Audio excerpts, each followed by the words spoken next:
Hello बच्चों, कैसे हो। आज मैं आपको कक्षा छठी की राम बाल कथा का पहला चैप्टर करवाऊंगी, जिसका नाम है अवधपुरी में राम। चलो बच्चों, शुरू करते हैं और सभी बच्चे ध्यान से सुनना और समझना। यह कथा अवध की है। साथ साथ बच्चों मैं आपको मीनिंग भी बताऊंगी और सब बच्चे ध्यान से समझना और लिखना। अवध का मतलब होता है अयोध्या। क्या होता है? अयोध्या। ठीक है। यह कथा अवध की है और बहुत पुरानी है। कथा का मतलब क्या होता है बच्चों? कथा का मतलब होता है कहानी। जो यह कहानी है वो कहाँ की है? वो अवध की है। जो अवध कहाँ पे है? वो उत्तर प्रदेश में है। कहाँ पे है? उत्तर प्रदेश। जो कि क्या है, एक जो उत्तर प्रदेश है वो क्या है? एक राज्य है। क्या है? राज्य है। ठीक है। यह कथा अवध की है और बहुत पुरानी है। जो यह कथा है, जो यह कहानी है, वो बहुत ही पुरानी है। ठीक है, कहानी नहीं कह सकते इसको, कथा होती है एक तरह से सच पर आधारित। कहानी काल्पनिक हो सकती है, लेकिन जो कथा होती है वो सत्य पर आधारित होती है। ठीक है बच्चों। तो अवध में सरयू नदी के किनारे एक नदी का नाम है जो कि अयोध्या में है, जो कि मैंने आपको बताया था। सरयू नदी के किनारे एक अति सुंदर नगर था, अयोध्या। सही अर्थों में दर्शनीय। देखो बच्चों, यहाँ पे जो दर्शनीय है वो क्या है? दर्शनीय का मतलब होता है जो देखने के लायक हो। ठीक है, जो देखने के लायक हो। लायक हो मतलब जो सुंदर हो। ठीक है, जो सुंदर हो देखने में।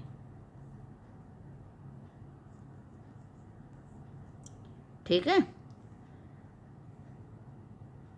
सही अर्थों में दर्शनीय, यानी कि कहने का मतलब ये है कि अगर कहा जाए सही अर्थों में, अगर समझा जाए तो जो अयोध्या है वो दर्शनीय है, देखने लायक। देखो इस सामने आगे लिखा भी हुआ, देखने लायक।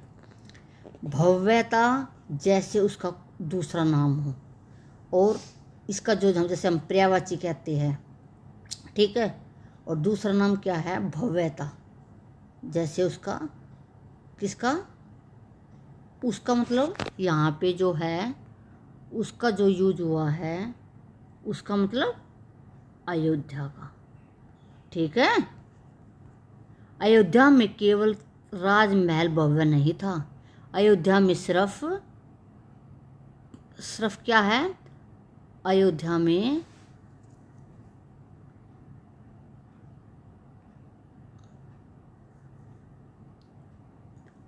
में सिर्फ जो राजमहल, मतलब जो राम का जो राजमहल था, वे सिर्फ भव्य नहीं थे। वे भव्य मतलब बड़े बड़े, विशाल।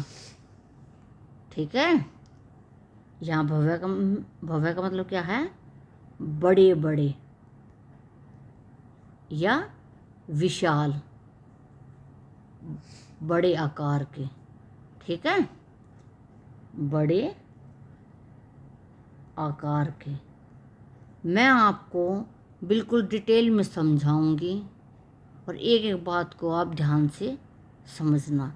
आपको थोड़ा लंबी वीडियो हो सकती है, लेकिन एक एक बात मैं आपको बिल्कुल ध्यान से समझाऊंगी, पूरा विस्तार से समझाऊंगी। तो चलो आगे शुरू करते हैं। जैसे उसका दूसरा नाम हो, किसका? अयोध्या का। अयोध्या में केवल, अच्छा, उसकी एक एक इमारत आलीशान थी। आलीशान मतलब वो देखने लायक। आलीशान का मतलब यहाँ पे क्या है?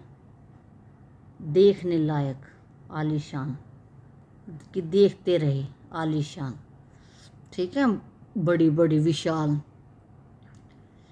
आम लोगों के घर भव्य थे, सड़कें चौड़ी थी। जो आम लोग थे उनके घर भी वहाँ पे अयोध्या में भव्य थे, बड़े बड़े थे, सड़कें चौड़ी थी, सुंदर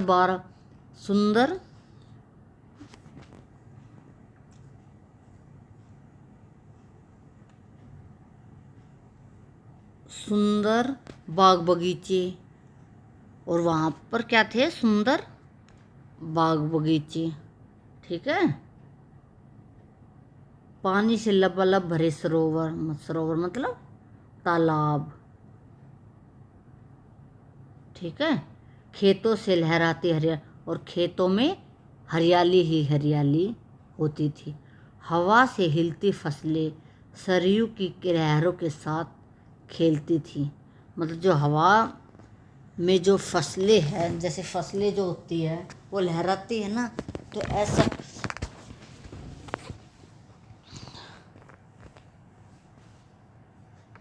फसलें जो हैं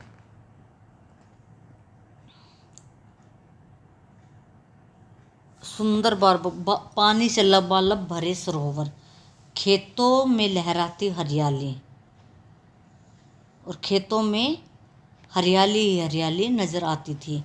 हवा से खिलती फसलें,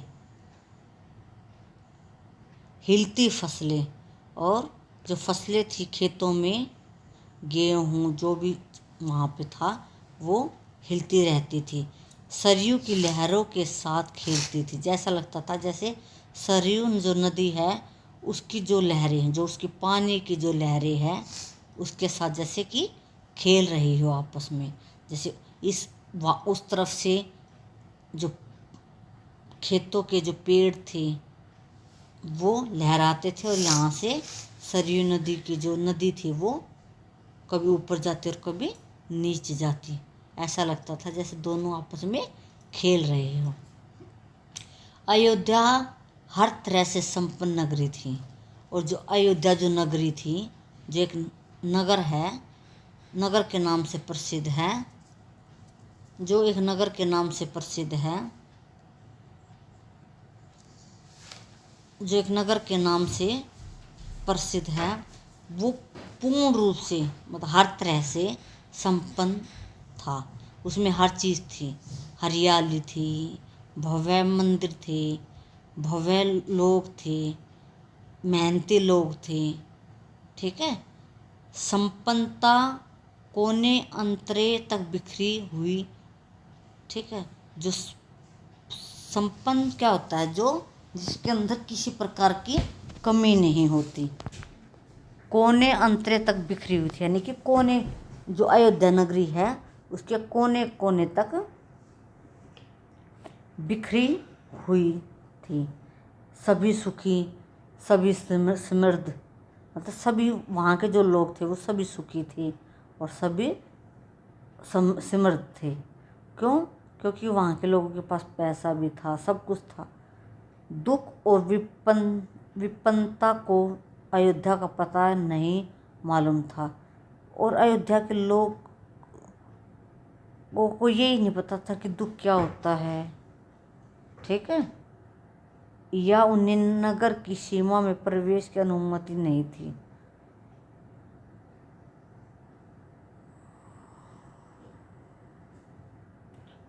पूरा नगर विलक्षण था, अद्भुत और मनोहरम। मतलब जो पूरा नगर था वो मतलब बहुत ही ज़्यादा अद्भुत, मनोहर, देखने लायक था। उसे ऐसा होना ही था वह कौशल राज्य की राजधानी था और कहा गया है कि उसे ऐसा होना ही था। क्यों? क्यों वह कौशल राज्य की राजधानी था। राजा दशरथ वहीं रहते थे। उनके राज में दुख का भला क्या काम। और जिसका राजा, जहाँ का राजा दशरथ हो, वहाँ दुख का क्या काम। तो इसका मतलब ये है कि राजा दशरथ को बहुत ही अच्छा कुशल योद्धा या कुशल राजा या अच्छा राजा माना गया है। ठीक है, देखो, न्यायप्रिय शासक थे। शासक मतलब जो अयोध्या में शासन करते, जो राज करते थे। महाराज अज के पुत्र, ठीक है, महाराज रघु के वंशज। और जो दशरथ थे वो महाराज अज के पुत्र थे और महाराज रघु के वंशज थे। ठीक है, रघुकुल के उत्तराधिकारी। जैसे कि हम कह देते हैं ना कि हमारा कुल ये है, जैसे हम गोत्र लगाते हैं। ठीक है, तो ऐसे ही रघुकुल, देखो तुमने सुना भी होगा, रघुकुल रीत सदा चली आई। ठीक है, तो रघुकुल के उत्तराधिकारी यानी रघुकुल के वंशज थे भी। रघुकुल की रीति नीति का प्रभाव हर जगह दिखाई देता था, सुख समृद्धि से लेकर बात व्यवहार तक। और उनके रहने सहने से लेकर उनके बात करने के तरीके तक लोग मर्यादाओं का पालन करते थे, सदाचारी थे, पवित्रता और शांति हर जगह थी। राजा दशरथ के जो राज था, शासन था, तो वहाँ पर पवित्रता और शांति हर जगह थी, नगर में भी और लोगों के मन में भी। राजा दशरथ यशस्वी थे, मतलब हर जगह खुशहाली फैलाने वाले थे। उन्हें किसी चीज़ की कमी नहीं थी, राज सुख था।